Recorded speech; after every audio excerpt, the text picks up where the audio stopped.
Hi, my name's Clare Andrews. I'm a cookbook author and content creator, and every day is really very different for me on the self-employment route. I won the New to Self-Employment IPSE award back in 2023, and I was very new to self-employment then. I took the leap at the end of 2022 and I've not looked back since. It changed my life, honestly, the flexibility that I get to content create, and I'm on my third cookbook now. It's just, it's amazing. So I decided to go freelance. Well, the opportunity arose where I felt I couldn't not, really. I worked in education for years, primary education, and then moved to online during COVID. During COVID, I started an online blog and Instagram account, air frying, cooking, and just experimenting really with this wondrous machine that was an air fryer. And I got approached by Penguin Michael Joseph to write a cookbook. So I thought, well, if I don't do it now, why not? So I took the leap, and I haven't, honestly, I've not regretted a day. It's been amazing. I'm now on my third cookbook, which is due to come out at the end of this year. And I don't regret a minute. Social media played a big part of my self-employment journey. I started my Instagram account back in 2019, and it grew just really quickly from there.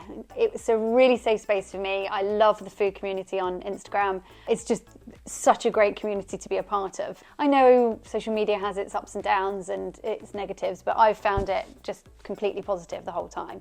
And now, we've expanded to X and LinkedIn and Threads. We've got a Facebook group going now. And I think the industry that I'm in, it's a really good community to share with the recipes and the hints and tips, and air frying, as we know, is really having a moment at the minute. So to have a community available for us all to kind of share and be together really and enjoy food, I think that's one of the major things. I know with my content creation, it's what it started to what it's grown into now is completely different. And I've just done that by watching lots of Instagram videos, Reels, TikToks, reading a lot online, and actually listening to the people that follow you, because they're your best lead in what it is that they want and they're looking for.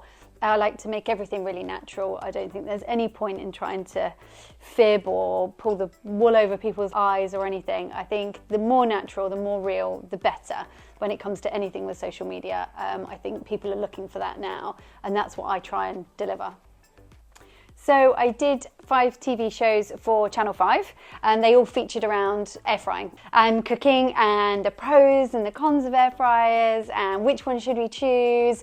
I did a lot of cooking on there as well. I shared quite a few of my recipes, the simple ones as well, and I found that so many people got so much out of that. I would love to do more TV work. I absolutely loved it. I felt so natural in there, and it made me so happy to be able to share my journey with others as well.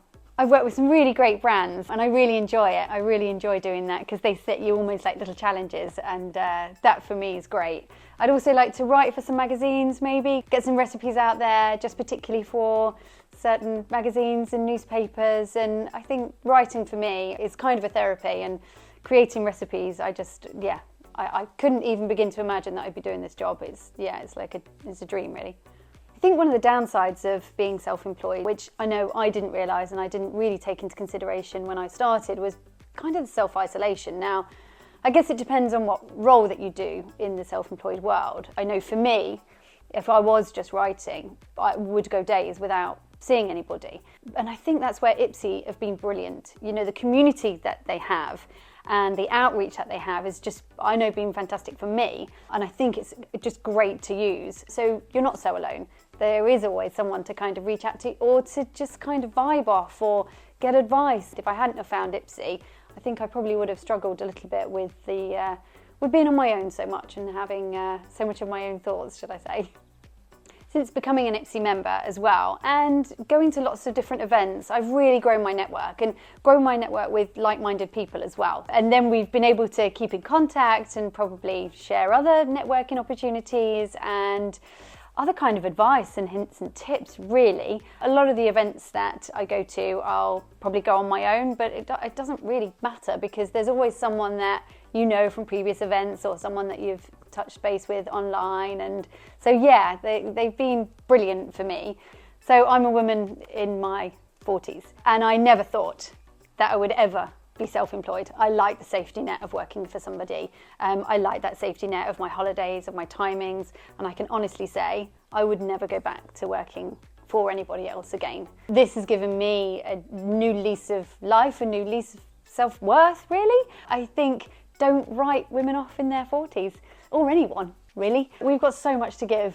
And I think if you are thinking of maybe I want a career change or I wanted to explore this, just my advice would be just give it a go.